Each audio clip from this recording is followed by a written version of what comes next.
Mahigit sa 100 ng mga Friends Rescued ang nakilahok sa pinakaunang FR Summit sa probinsya ng Davao Occidental. May detalye sa balitang yan si Aguila Trooper Johnson Militado.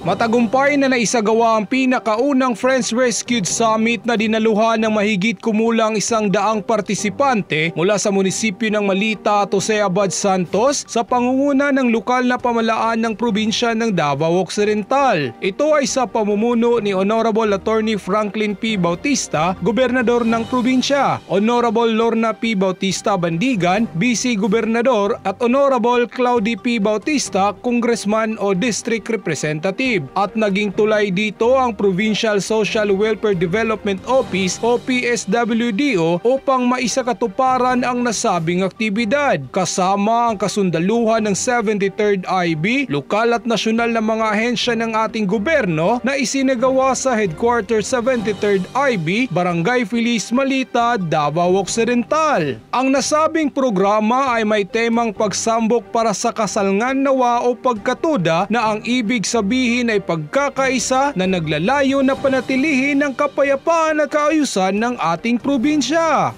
Isa din itong pagkakataon upang kumustahin muli ang kalagayan ng bawat Friends Rescued sa kanilang pamumuhay upang mas lalong matulungan at matutukan ng ating mga kapatid na dati nang naligaw ng landas upang makapamuhay ng maayos, tahimik at maunlad sa kanilang pamayanan kasama ang kanilang pamilya. Nakahanda rin ang pamalaang panlalawigan upang magpaabot ng tulong sa ating mga Friends Rescued. Sinimula ng aktibidad sa isang motorcade at naging bahagi rin ng mga kawani ng iba't ibang ahensya ng pamalaan kung saan nagbigay ang mga ito ng mga mensahe at oryentasyon sa kanilang mga programa at serbisyo na maaring tanggapin ng mga Friends Rescued upang maiangat ang kanilang pamumuhay sa ilalim ng Enhanced Comprehensive Local Integration Program o ECLIP. Kabilang na dito ang ahensya ng PSWDO kung saan tinutukan nila ang bawat Friends Rescued sa kanilang pamumuhay, kasama rin dito ang TESDA na nagbigay ng skills training orientation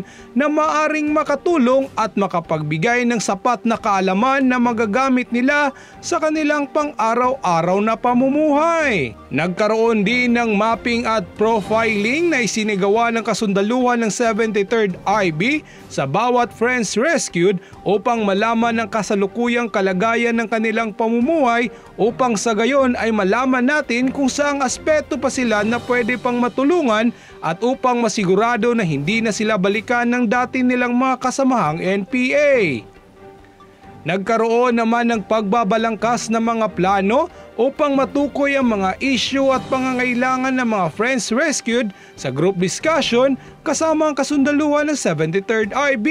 Binigyan din sila ng pagkakataon na makapaglaro bilang bahagi rin ng kanilang team building activities at pagkakaroon ng spiritual enlightenment. Ang mga ito ay napapaloob sa Executive Number 17 na bumubuo ng National Task Force to End Local Communist Armed Conflict na kung saan ang lahat ng mga ehensya ng pamalaan, maging nasyonal o lokal, ay may mahalagang tungkulin sa pagkamit ng tunay na kapayapaan, kaayusan at matuldukan ang matagal na problema ng bansa hingil sa terorismo. Kung ang aking pagpasalamat sa tanan ng mga partner agencies sa local government, lalo na sa governor, si Governor Franklin Bautista, kang Vice Governor Lorna Bandigan, kang Congressman Claudio Bautista, sa tanan. No? So ang ato ang panaghugpong diri karon kay sa una ato rin nakitaan na ang mubatok sa insurgency sa pagpatuman sa kalinaw o kahusay ang Army and Regular Police. Sunod, hinay-hinay na naanataubos sa pagmando sa lokal na mga government o national government. Isulong natin ang ating pagkakaisa, isulong natin ang kultura ng kapayapaan o yung culture of peace.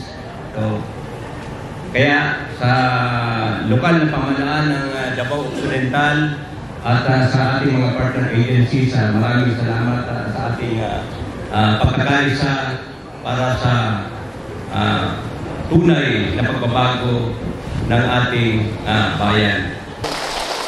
Kanang nagmay karon nga inyo na tagamtaman ayuhan ninyo pagdala.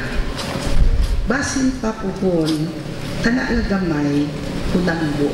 Ako lang pangamuyo sa inyo, naalang ni.